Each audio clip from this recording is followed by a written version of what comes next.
everyone, welcome back to my channel. Today I'm going to do a 2-week postpartum update. So this is the first video that I have done since having my little girl. But before I start, hello, if you are new around here, my name is Sarah-Jayne.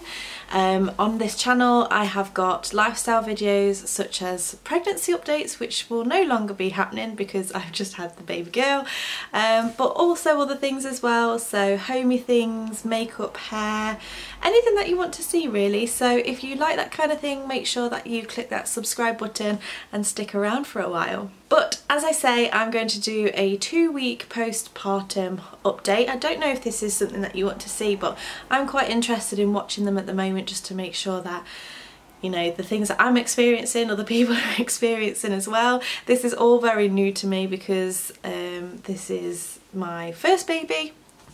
If you didn't know already, then Ella Grace was born on Friday the 13th of October. Unlucky for some, but lucky for us. Also as well, apparently the midwife told us that in Italy they believe that Friday the 13th is actually a lucky day, and Anthony's family is actually Italian as well, so that was a really nice little omen. So yes, she was born on Friday the 13th at 7:43 AM and she was weighing 8 pounds and 1 ounce. So she was a really good weight. What I'm going to do is I think I'm going to do a completely separate birth story. You might have seen my update that I did on the Channel 1 Facebook page, which was a live updates, but I'm going to kind of go into a little bit more depth in a video separately. So if you'd like to see that, make sure you leave me a comment below and I'll definitely make sure that I can film that for you. But I just really wanted to go through the last couple of weeks because I've been quite quiet on social media, especially the first week after she was born, and I shall go into reasons why just now. So as always, I have some notes on my phone so I don't forget to say certain things. Basically the first week was literally the hardest week of my life. I was fully aware that sleep deprivation was going to take its toll on me, but I don't think I really took into account how physically drained I would be. I'll just touch a little bit on my labour, like the birth and delivery story. Basically I had to have an assisted delivery, so I had forceps and a episiotomy, and I also tore as well.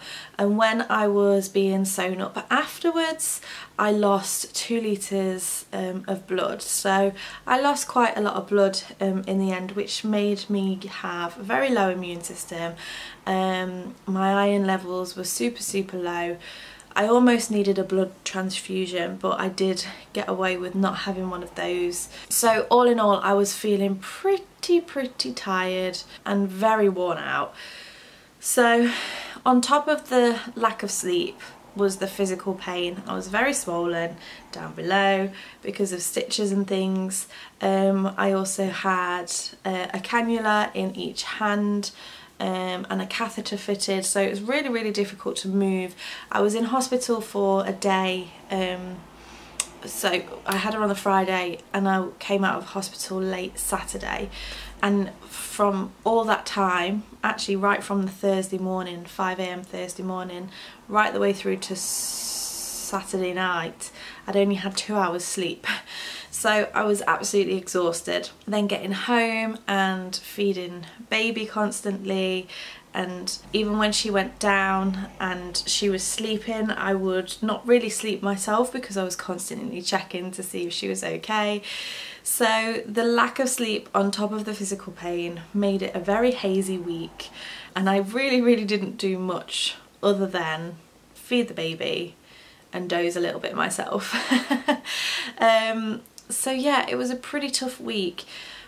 With regards to feeding, I am breastfeeding, and the first week was really tough. Sorry if this is TMI, but obviously it's a postpartum update. I'm going to be open and honest because other people might be going through these things, but I had really sore nipples. They were blistered and bleeding, so every time I would feed her it would just be absolute agony. And luckily enough, after about 6 days the breastfeeding healthcare worker came round, and she was so good, and we kind of discovered the fact that because my nipples were bleeding, I was then putting a bit of cream on after, putting my breast pad on, but then the blood would dry, and then the next time I would take my breast out to feed her again, it would have dried on the pad, and it was pulling off the scabs. I know this sounds really gross, but if this can help another person,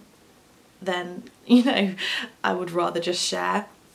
But basically it was pulling the scabs off, so they weren't healing. And as soon as I discovered that, we made a few changes.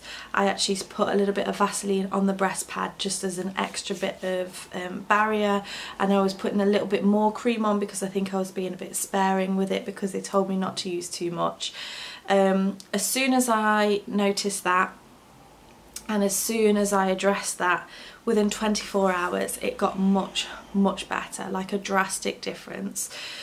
So all I can say is, if you're breastfeeding and you are struggling, you know, think about how you are treating your boobs. Obviously, like, you've got to think about the latch and different things like that, but it made a massive difference to me, and it's made it so much more enjoyable to feed my baby. I was feeling so sad at one point, because here you are with this gorgeous little baby girl, and all you want to do is love and feed her and give her everything that she needs, but then every time she cries, your heart sinks a little bit, and you absolutely dread feeding her because it's just so painful. And I would sit there and just cry because it was just so painful, or sit there and cry with the thought of actually feeding her. So make sure that you're getting that support from your midwives or your breastfeeding support worker, because that's what they're there for, and they really sorted me out. They were absolutely fantastic. So yeah, on top of the tiredness, the sore boobs, the swelling down below, I also ended up later on in that week with a really high fever. I was burning hot, but at the same time I was shaking uncontrollably, and I ended up bringing labour and delivery ward on the Friday evening, so it was exactly a week after she was born. And they told me to come in, and it turned out that I had an infection in my stitches. Now, although my stitches were much better at that point, the swelling had gone down, and it wasn't really hurting me, I had an internal infection just because my immune system was so low. So on one hand, I was kind of pleased to learn that I had an infection, if that sounds a bit strange, but it's because I knew that there was a reason that I was feeling so horrendous. They put me on antibiotics, and again within 24 to 48 hours I was feeling so much better. And I think when you're feeling better physically, you can actually cope with the lack of sleep a little bit more. So week 2, thankfully, was so much better than week 1. So that's the reason why you didn't really hear from me for that very first week. It's just because I was on a different planet. I was totally in a haze. I was in so much pain, and you know, I was just in the newborn bubble. So as I say, week 2 has been so much better. I've been feeling more like myself. I've been getting up and getting dressed and putting makeup on, having a shower, that kind of thing. I actually went out for the first time in the second week to a blogger event. It was an event that I really didn't want to miss. So I made sure I expressed some milk so that my husband Anthony could feed Ella while I was out for a couple of hours, and it just felt so good to be out and about and feel like myself again. I think it's a real turning point for me, and I really needed that. Yes, it was hard leaving her for a couple of hours, but it did me the world of good. So I was really pleased that I went. The breastfeeding got so much better as well, and yeah, just basically feeling stronger and stronger each day, which is absolutely fantastic.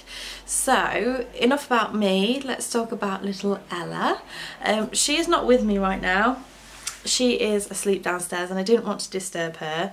If she woke up she would probably want feeding, and the little thing is the loudest feeder I have ever known. Her nickname is Squeak because she literally squeaks when she feeds.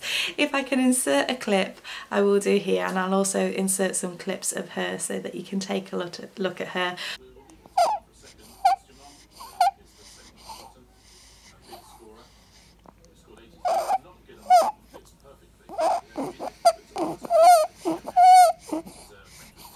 Are we going for a walk? I think this is a bit big, isn't it? You look like E.T. Hello. Hello. Look at her. Obviously I'm biased, but I think she's absolutely beautiful. She is the cutest little thing. She slept quite a lot for the first week and the beginning of the second week, but it's so nice on this third week to, late second week into the third week, because she's actually 2.5 weeks old as I'm filming this. She's much more awake. She'll have periods of time in the morning when she's awake and then periods of time in the evening when she's awake, and she's just a nosy little thing. She's looking around, taking everything in. She loves all the flashing lights as babies do, and she's just so cute, and she's so strong as well. She loves to lay on her daddy's chest, and she's always lifting her head up and looking around, and she's done that pretty much from week 1. Like, I'm surprised how much she can lift her head for such a little girl, but it's just such a lovely feeling to see her moving a little bit differently. She's starting to look at her hands and, you know, gaze at them and try and figure out what they are. She's just a little dream. Yes, there have been a couple of nights where she's been a nightmare and Anthony and I have been complete zombies, but for the majority of the time she's been really good. I've noticed this week she's cluster feeding a little bit more, and the midwife tells me that's because she's having a growth spurt, but generally she can have a good old nap. So from, what's the time now? It's nearly 1 o'clock. She fed at 10:30 and she'll probably go a good 4 hours before she wakes up, which is really good. And then she'll cluster feed tonight, and then she'll tend to cluster feed in the morning. She'll generally wake up once or twice in the night as well, which is really good. It's allowing us to get blocks of sleep. So I really can't complain. She is a little dream. We are totally in love with her, and I can't wait to show you a little bit more of her as she grows. But let me know if this kind of thing is something that you want to see. I kind of feel like I've rambled a little bit in this video just because it's the first one, but if you want to see, you know, an update every other week or once a month to see how she's getting on, I would love to do those. My videos might change slightly. I used to do weekly vlogs. I might do just day in the life vlogs now, you know, once or twice a week. I'm not going to promise any schedule at the moment just because I'm still settling into motherhood, but I am absolutely itching to get back into making videos as I'm finding my feet. So let me know what kind of things you want to see. I would be really interested to hear. Also in these videos I was going to show you, maybe because I showed you my belly as I was growing, I wondered if you was interested in seeing my belly postpartum, because that's something I'm interested in seeing from my point of view, how, you know, other ladies' bellies go back to normal. So I'm going to show you it today, and if it's something you really don't want to see, then let me know. But if you find it helpful, then leave me a comment. So here is my 2-week postpartum belly, and I will say that today is the first day that I'm actually in pre-pregnancy jeans, so they are a little bit tight, so there's probably going to be a few marks on my belly, but here is my postpartum belly. Okay, so this is my belly 2.5 weeks after having my baby girl. As I said, these are my pre-pregnancy jeans, so they are a little bit snug, but they are done up. It's really strange actually having trousers with buttons on because I've been so used to maternity jeans. But let me just undo this here so that you can see properly. Excuse this line where my jeans have been. But yeah, my belly has gone down nicely. It's still a little bit swollen, still feels a little bit soft.